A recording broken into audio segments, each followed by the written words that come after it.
All right, welcome everybody. I'm Dan Quartermanch with Major League Soccer. Really appreciate you joining us today. MLS Cup weekend, 29th MLS Cup. A couple quick things from a housekeeping standpoint. The usual reminder, turn your ringers to off if you could, please. We are also on Zoom, hybrid, post-COVID, we all know that. So we will take a few questions from Zoom. So those of you on Zoom, start raising your hand when we get to the formal Q&A. Standard format, Commissioner Garber will make some remarks. We'll go to the Q&A. And then we'll have fun this weekend. So with that, without further ado, Major League Soccer's Commissioner Don Garber.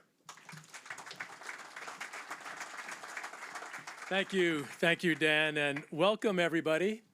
You know, as I look around this room, there's a lot of people here, and think about how far we've come from the earliest days of Major League Soccer. And I'm going to talk a little bit about stadiums and what this stadium has meant to our league. But I wanted to give a couple of shout outs from what I'll call the OGs that are here in the room. The original OG, I want to congratulate Mark Abbott, one of our founders, who was just notified that he'd be inducted into the National Soccer Hall of Fame. Michael Lewis is here. Michael has covered every MLS Cup other than one, Michael, correct? And so many of you journalists who have been here longer than I have, who've been supporting this game way before Major League Soccer came here to build this sport and lay the foundation for where soccer in America is. And as you all know, our league is a legacy of the 1994 World Cup. Final here in Los Angeles. That actually was the first soccer game I ever attended at the Rose Bowl. I don't think I've ever mentioned that to anybody. But our foundation at U.S. Soccer was launched as a legacy of the 1994 World Cup. And Ed, I want to welcome you and thank you for everything that you're doing over this many, many years to help build the sport. Thanks, Ed. It's been a really, really exciting season, and it's been a very, very exciting Audi MLS Cup playoff. We've had full stadiums, we've had great audiences, we've had really compelling games, and as we've said from the very beginning, every game in Major League Soccer matters, whether it's in the regular season or it's in the playoffs, and obviously in our championship game. Tomorrow, we wrap up our 29th season with MLS Cup, and a matchup between two clubs, and some of you young people in the room might not know that both teams in New York and Los Angeles made their debut here in LA back on April 13th, 1996, with 69,000 fans who attended that first-year match at the Rose Bowl. And it's hard to believe that it's been 10 years since we last had the MLS Cup here in this spectacular facility, the Dignity Health Sports Park. And it's hard to believe that this was our first true soccer complex. I remember groundbreaking. I remember this stadium going up, and I remember thinking and saying this was going to be a true cathedral for our sport. And it has proved to be that for 21 years. And think about what that means. This week, we broke ground on NYCFC's new stadium in Queens, over 10 years in the making. When their stadium, along with Inter Miami's new stadium, comes online, we'll have 28 soccer stadiums that have been built for MLS clubs, which is really pretty remarkable. Tomorrow will be the Galaxy's 10th MLS Cup appearance, more than any other club in our league history. They'll aim to build on their unprecedented 5 MLS Cup titles. I want to congratulate the LA Galaxy, their players, their coach, their staff, their fans, and one of our founders, Phil Anschutz. I want to welcome Will and Tom and the rest of the Galaxy group here. Done a wonderful job, and congratulations on a great season. The Red Bulls make their return to MLS Cup after 16 years, and their roster is a testament to their club's player development process.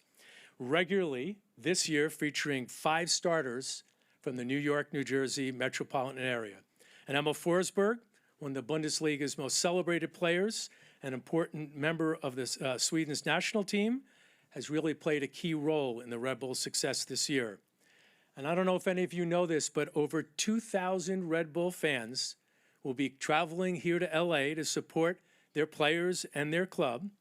And it will be a remarkable environment for a lot of away fans attending an MLS Cup match. And we're looking forward to a great match that will be broadcast for the second year on MLS Season Pass on Apple TV for free, along with our linear partners, Fox, Fox Deportes, TSN, and RDS in Canada. With our 29th season concluding tomorrow, I want to take a few minutes and just reflect on what's been a great year and talk about the exciting things happening in the beautiful game in North America. It's been a great year. We've always been really focused on fulfilling the promise of the sport in the United States, Canada, and this is just another year in how we've delivered on that promise.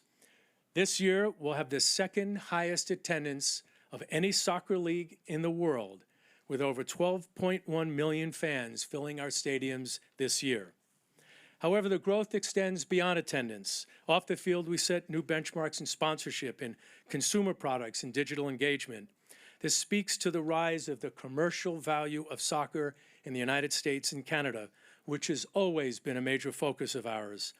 I'm pleased to see the growing number of both domestic and international companies that continue to invest in our league and our sport. And as we near the end of our second season with Apple, it's clear that the innovation and the scope of this great partnership has been invaluable in expanding our global fan base. Just a couple of examples. MLS is fully integrated into the Apple ecosystem in maps, in music, in fitness, in news, as well as in Apple Vision Pro. Advanced data is incorporated into every one of our broadcasts. We had a TikTok partnership for a playoff game that had 4 million unique viewers. Tomorrow's game will be televised live in Times Square, all examples of Apple bringing MLS to new audiences. And we're pleased with the results, and fan response has been really positive. Our audience is young, 10 years younger than what we had previously. They are intentional.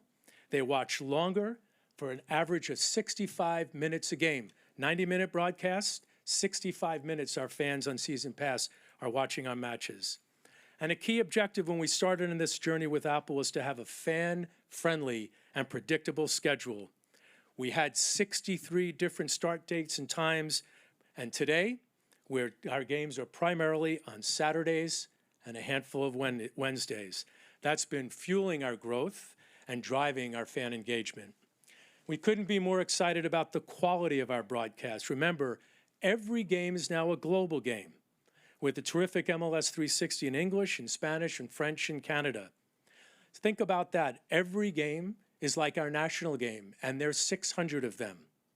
Lastly, we'll premiere an all-access docuseries with box-to-box films on Apple TV next year that's going to offer fans an unprecedented insight into the lives of MLS players that's been taped all season long. So we couldn't be more excited about our future with Apple. And I want to give a shout out to our Apple TV talent sitting here in the audience. Wave your hands. Thanks very much for a long and a very, very hard-working season.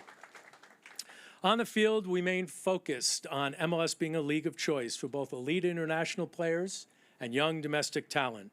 We continue to see some of the world's top young players making MLS their league of choice, including the Galaxy's own Gabriel Peck, who is the MLS Newcomer of the Year, and Inter Miami's Diego Gomez. This year, the average age of new international players signing with MLS clubs was 24 years old. And our clubs are already signing more top young talent, as demonstrated by FC Cincinnati setting a new league record transfer fee when they signed Kevin Denke, 23-year-old striker for the Belgian league. He was the top scorer in the Belgian league over the last 2 seasons. And our young domestic players are also making an impact, including the Red Bull's own John Tolkien and Daniel Edelman, Inter Miami's Benjamin Kramaski, and Seattle's Obed Vargas. This season saw the historic debut of 14-year-old future U.S. star Kevin Sullivan, who debuted for the Philadelphia Union. Our player development system is also impacting the U.S. and Canadian national teams as excitement for the World Cup continues for 2026. MLS youth academies are providing 85% of U.S. national team players and 17 of the 18 players on the 2024 U.S. Olympic team. It's a pretty remarkable stat. This summer's Leagues Cup was another great success as we saw more fans attending the tournament, and once again an MLS club brought home the trophy. We're working closely with Liga MX to refine the tournament format. You can wait for some news on that. We expect to have more MLS versus Liga MX rivalry matches than we had in the first 2 seasons. 3 of those Leagues Cup teams, Columbus, LAFC, and Colorado, will compete in next year's CONCACAF Champions Cup, joining 7 other MLS clubs in next year's tournament. The performance of MLS clubs in the CONCACAF Champions Cup has improved dramatically. We've been very much striving for referential comparison for our teams against Mexico, and I think you'll see that as a major focus for our league in 2025. Looking ahead, as you all know, draw yesterday in Miami, the FIFA Club World Cup will bring teams from around the world to 11 MLS markets, and we're proud to have the Seattle Sounders with a pretty tough draw, and Inter Miami, our record-setting Supporters Shield winner, representing our league. It's a chance for us to showcase our growing competitiveness on the global stage against the world's best clubs in meaningful matches. As you all know, our 30th team, San Diego FC, will make its debut next season, featuring one of Mexico's most accomplished players, Chucky Lozano. We've been looking at this market for quite some time and are really proud and excited to have Egyptian businessman Mohammed Mansour join as an owner along with the Sequan Nation.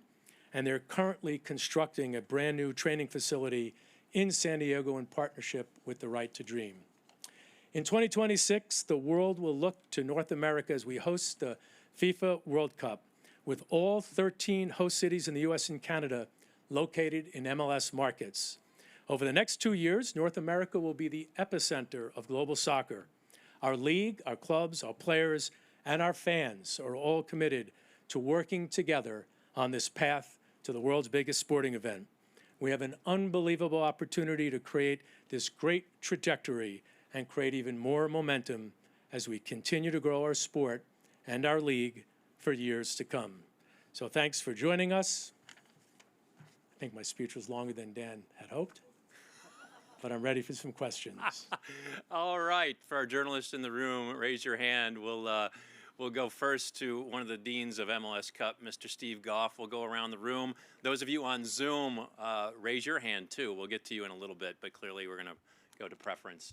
Steve Goff with the Washington Post. I will say state your name and affiliation, although I just did it for Steve. Hey, Don. Good to see you. Good to see you. With World Cup, as you mentioned, coming in 2026, the calendar obviously is going to be difficult. Is the time come, especially with the climate changing, summer's getting hotter, is it time now for MLS to change its calendar and go to the European-based fall to spring? Well, you know, it's important to point out that the league in 2004 and 2005, and then again in 2014 and 2015, looked at a schedule change. You know, I think now we could be the only league, or one of only 2 leagues in the world, that works on our schedule. But it's complicated, and I say this to all of you regularly. We're across 3 time zones, multiple weather factors. We're traveling across, a continent, and making those changes is something we've got to be very, very thoughtful about. I do think that we are considering more than ever before this opportunity to change, but it's not something that we're ready to talk about right now, Steve. The schedule does get more crowded. The summers in particular, June now, that has been taken by most of the international tournaments, has us digging in even deeper than we ever had in the past. But we've got a lot of work to do, and that work is ongoing. All right, so we're going to go to Jeff Carlisle, then we'll go to Dylan Hernandez, Pablo Maurer, then we're going to go in the back. We're going to go around. We got plenty of time. Jeff Carlisle, ESPN. Over here, Don. Jeff Carlisle with ESPN. In terms of the Apple TV deal, I mean, what can you tell us about the numbers, the subscriptions? And it's been reported that there's a threshold at which the league will rake even rake in even more money once that threshold is reached in terms of subscriptions. I Yeah. mean, are you guys close to approaching that? Well, let me start with, remember, this is a partnership. So it's not a traditional rights fee, it's a partnership. If we achieve certain things together, then we share revenue. Not going to talk about what those numbers are, but it is part of the deal, and it's an important goal for both us and for Apple. I also want to point out that this is a new world for all of us. We have decades and generations of Nielsen ratings, of traditional measurements of how people consume sports. There's a couple of people have a box in their house, and those people have that box turned on, and that's the way we measure traditional linear viewership. As we get into a world of streaming, the entire industry's got to figure out a new metric. Is that metric average minute audience? Is it unique viewers? How could we figure out the right way to compare the audiences that we've had in the past to the audiences that we have now? How important is subscriptions to viewership? To us, subscriptions are very important. Somebody's paying for the opportunity to watch a game, so when they do watch it, it is intentional. That's leading to this 65-minute time that people are spending on our games. But we are very pleased with those the viewership numbers, Jeff. And I'll give you some perspective. And at some point, we and Apple and the rest of the streaming world will figure out a way to come up with some measurement that will become the norm. Every single game, we have 12 to 15 games on a Saturday night. Should we be measuring one game like we were measuring on ESPN? Or should we measure the totality of all 12 games? Is it 12 games? Is it 15? Is it on Wednesday when we have 8? So what is the right comparison? We have over 1 million viewers watching those games on a Saturday night. The collective viewership of those games. We're proud of that. That's way more than we've ever had for a regular season match. We're having more than that watch our playoff games. But I ask the industry, I talk about this at every panel I speak at. We're pleased, they're pleased, it's early, and at some point soon, we're all going to have a measurement that the industry is going to accept, and we'll be the first ones to be happy to talk about it. Don, right here, right next to him. Don Hernandez with the LA Times. Hey, Don. Hey. Last year when Messi came here, I kind of assumed that drove up the subscription numbers. Going forward, in your first 2 years in this Apple deal, what have you seen here that gives you confidence that you'll be able to continue to reach new audiences and grow that subscriber base? Well, it starts with every game is global, right? So we have this unique opportunity to have somebody in Argentina watch our game, no different than they're sitting here in Los Angeles. And that the same quality, the same on-air broadcasters, the same experience, the same high technology, the same data, the same interactivity, the same multi-screen. So that experience for us was a key driver of why we did this deal, Dylan. But it's evolving. Apple's international distribution is evolving. The opportunity for people to consume this on Android devices is something that we're hopeful for. Having people be able to have more access to streaming in these countries where we're developing a lot of our players and signing a lot of players.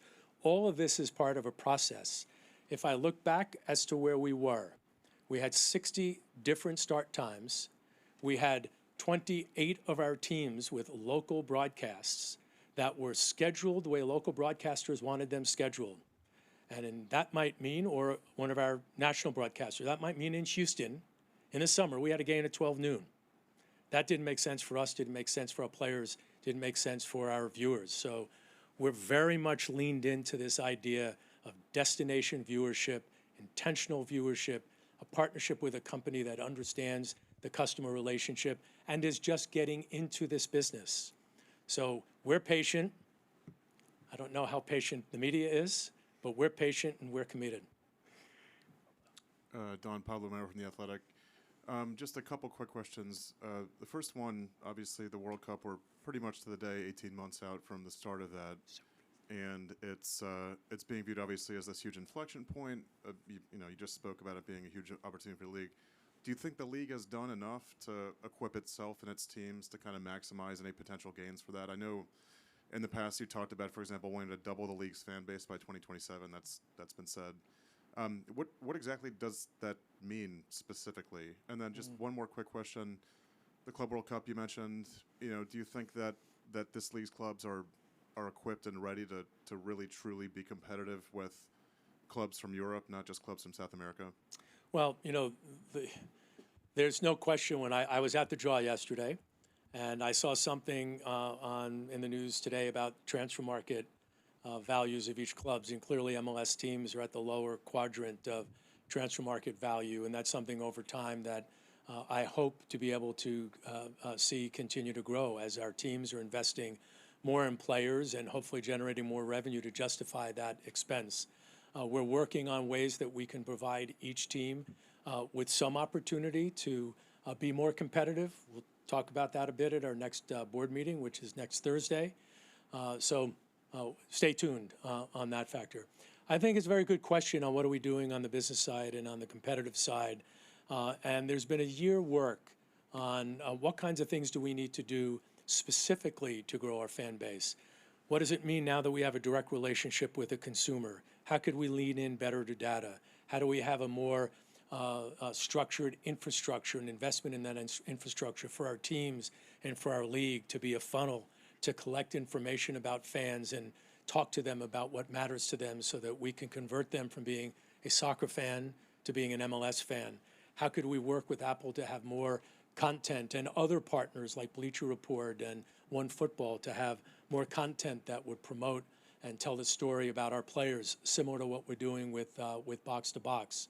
And then we've got to look at our competitive format. Should that change? Should it stay the same? What are we going to do with our calendar? When could those changes be made? Do we have the same conference setup? Somebody will ask that question. I don't have an answer to it, but we're looking at it.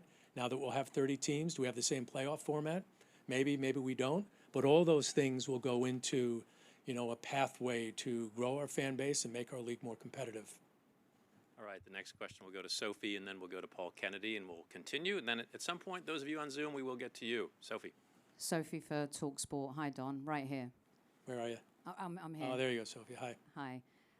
Over the years, it feels like the league has always had to justify itself, not only domestically but internationally as well. Do you feel that the league doesn't have to explain itself anymore and has become more self-explanatory? And secondly, in essence, has it been better for the game that Inter Miami and Messi didn't make MLS Cup? Because tomorrow probably would have been about one player versus two teams. Sophie, I get asked this question a lot. I get less questions about MLS, its structure, its format, its popularity, its players when I'm outside the United States than I do within. And I just think that speaks to the respect that the rest of the world has for how far we've come. I spend a lot of my time in the international environment. If you were watching the stream yesterday, hearing Yuri Georgiev talk about Major League Soccer and hearing the international media and international soccer football folks talk about our league, it is with envy in some cases and with respect. That is what it is. I have done this a long time, and I do spend a lot of my time trying to explain domestically what Major League Soccer has done, and that probably will change in time, maybe when there's a different commissioner standing at the podium. As it relates to Messi, obviously it's been an enormous phenomenon, more than I had expected, I think more than anybody expected. The away game crowds are more than we would have imagined. The popularity of Leo is remarkable. His love for the league, his kids, his family. We did release the MVP video this morning. I had 250 kids lining up on the Inter Miami Stadium on the field, and Leo emotional. By the way, I did speak to him in Spanish for the first time, and he was really surprised at that. He's remarkable. He's a really, really, really special guy, and we really appreciate the fact that he's in our league. The fact that Miami didn't run all the way through to the playoffs is a testament to the competitiveness of Major League Soccer. We think every game needs to matter. The playoff format is one that we think is competitive. And Miami had a lot of games. They had some injuries, and I'm sure they would rather be here than be watching on Apple TV. All right, our next question, we're going to go to Paul, and then we're going to go to some of the folks right in front of Paul. And apologies, I don't know everybody's name, but Paul Kennedy, Soccer America. Hi, Don. Paul Kennedy, Soccer America. In your remarks, you referenced the Red Bulls and their strong, local representation all the year, which will include perhaps tomorrow a record number of homegrown starters in an MLS Cup. But at the same time, despite all the investment of ownership in training facilities and MLS Next programs, there are a lot of teams that have very little local representation, very few homegrown players playing, less so than before. What concerns do you have about that? And I say it partly because you can bring in a lot of foreign players, but it's very expensive to do that in the long term to increase the quality of the league. It's going to have to come from increasing the... So, Paul, I mean, you've been around a long time. One of the first things I did when I became commissioner was make academies mandatory. And I think is a key driver of the foundation of building the sport. Much of that investment has fueled the ecosystem, college soccer, recreational soccer at an elite level. And I think that's good for what MLS wants to be, which is the driver of the sport at a lot of different levels, including on the field. Every team's got to pick their own path.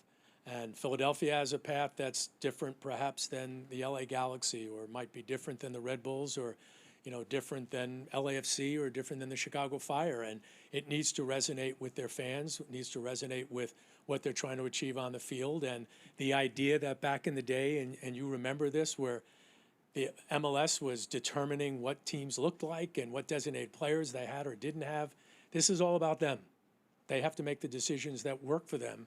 I do think that we, now that JT Batson and Mauricio, and there's a new leadership at U.S. Soccer, we all need to take a step back and look at the entire ecosystem. What role does MLS Next play? What role do our academies play at what level?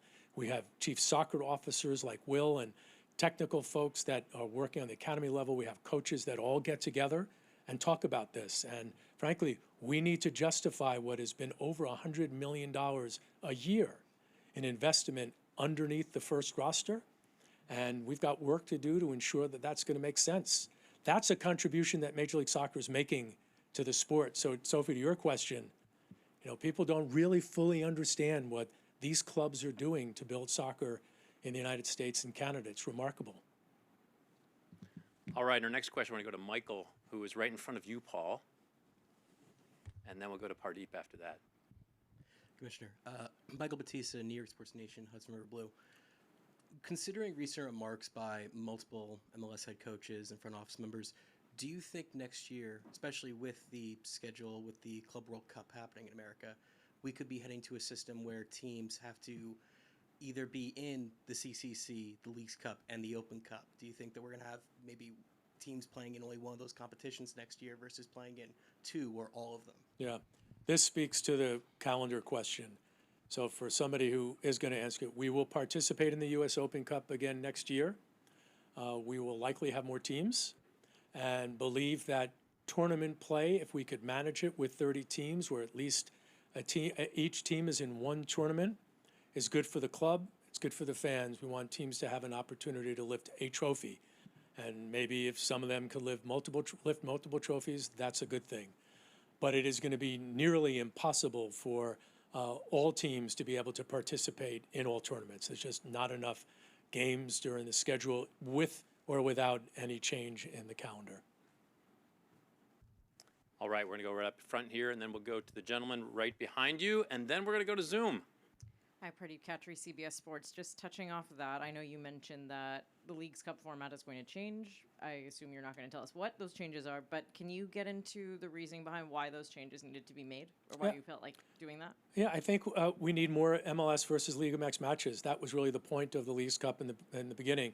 I remember being here for the Super League final, where LA Galaxy was a Cruz Azul, for all you historians. That was 2005. We've been trying to figure out a way to get this right. I think we really got it right with the Leagues Cup. It worked super well in the first year. That was not just about Messi. It was just the way the tournament laid out. And we're looking at modifications that will, I think, make it more focused on what it is that we're trying to achieve, which is this great rivalry between our two leagues. Thanks, Don. Rob Willard from AFP. Just touching back on the questions about the calendar, do you anticipate that the league schedule will continue as normal during the Club World Cup and during the 2026 World Cup? And if so, are you at all concerned about any issues of affecting the competitive integrity of the league if there are teams being forced to play league matches when they don't have their full roster? That's a good question. We will take off for the World Cup in 2026, and we'll take off for a portion of the World Cup in the Club World Cup in 2025. Specifics will finalize sometime at the end of the next week. But for clear, we will not be playing during the 2026 World Cup. We'll take a break in 25. All right, we're going to go to Zoom now. Specific break, not a full break. More to come. We're going to go to Zoom now. We've got Annie Peterson with the Associated Press, followed by Paul Tenorio with The Athletic. We've got Sam Minton in Boston, Henry Bushnell with Yahoo, and John Lupo with Vavel. So we will go to Annie Peterson with the AP up in Portland. Hi, Don. Thank you so much for doing this. I appreciate it.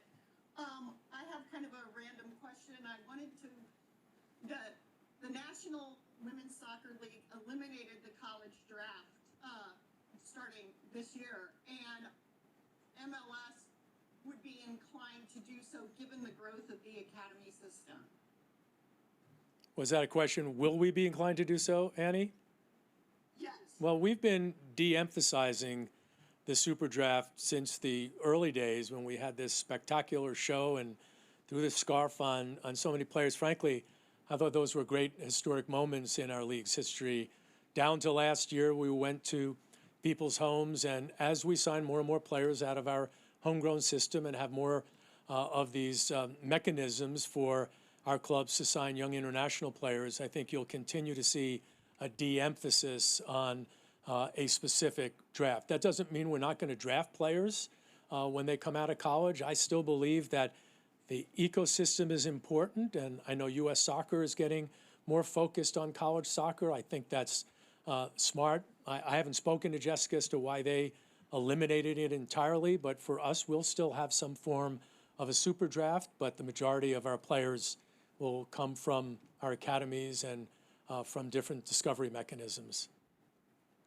All right, thank you, Annie. We'll go to Paul Tenorio with The Athletic. Thanks so much, Dan. Thank you, Don. Sportico reported just the other day that Liga MX is nearing a deal with Apollo and NFL owners potentially to invest in the league. How do you see that investment and the potential pooling of commercial rights and potentially a media deal as well changing the landscape in North American soccer? And does it put pressure on MLS to change along and grow along with your rivals to the south? Thank you. Well, again, I think you might know this, Paul. We took an investment from a private equity fund 15 years ago. They bought a piece of Soccer United marketing. We took them out a number of years later. So getting investment is not new for Major League Soccer. It's not new for professional sports leagues. One thing I know for sure that we have among the strongest owners in professional sports. Capital is not an issue for Major League Soccer. How we spend our capital and how we strategically utilize all of our resources is what we spend a lot of our time thinking about. So I don't believe we need to go out to the markets necessarily to raise capital for any purposes unless we deemed it was something that would be strategically important. Liga MX has been on air in our country since way before Major League Soccer. They just went about it differently. So I don't know that much is really going to change. We have a great partnership with Juan Carlos Rodriguez. We help them with the organization of their new structure because it mirrors very much what MLS is all about, particularly when we own the rights for U.S. soccer. I think it's going to lead to more cooperation between MLS and Liga MX as opposed to less. So not at all concerned about it. I'm optimistic, and I think it's a positive step for the sport. All right, our next question will go to Sam Minton in Boston with the Blazing Musket. Sam? Hello, Don. Thanks for taking the time. Out there in California, there's a certain team that has a new head coach, the San Jose Earthquakes and Bruce Arena. I'm wondering if you could kind of give any detail or clarification on the process he went to be able to coach again, and any possible findings from MLS's investigation. No, I appreciate the question, but it's not something that I'm going to talk about. Obviously, Bruce would not have been approved to coach in Major League Soccer if he didn't satisfy whatever standards and whatever things that we wanted him to satisfy. So much more than that, I'm not going to comment. All right, we'll continue on Zoom with Henry Bushnell with Yahoo. Henry? Thanks, Dan, and hi, Don. Appreciate your time. You said earlier that you guys are working on ways to provide teams with more opportunities to be competitive, in the global context. Are there plans or possible plans pending board approval to make significant changes to the player spending rules or caps this offseason?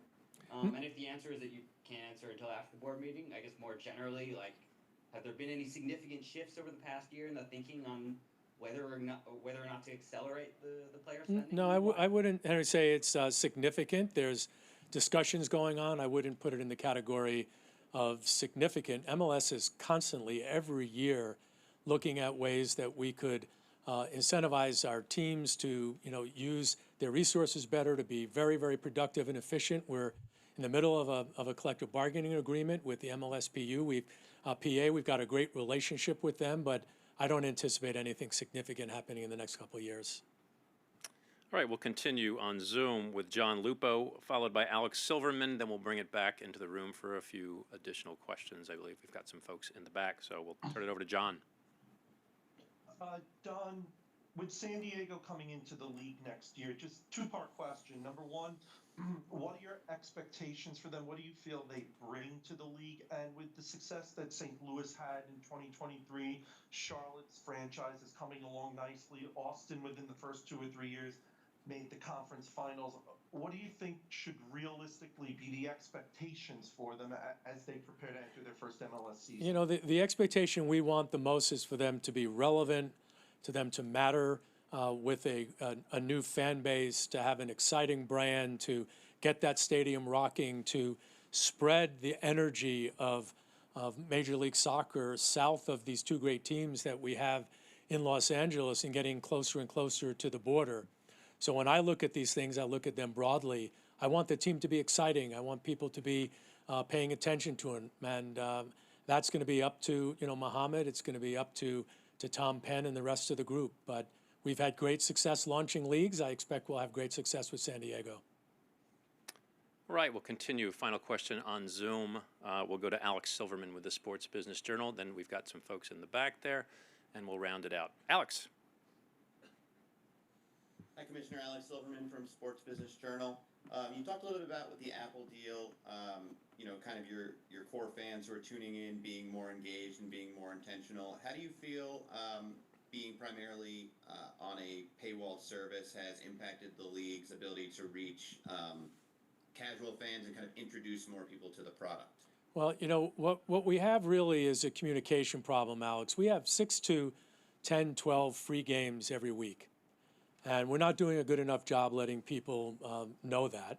We have more free games available. All you need is an internet connection. You can download the app anywhere in the world and you can get games.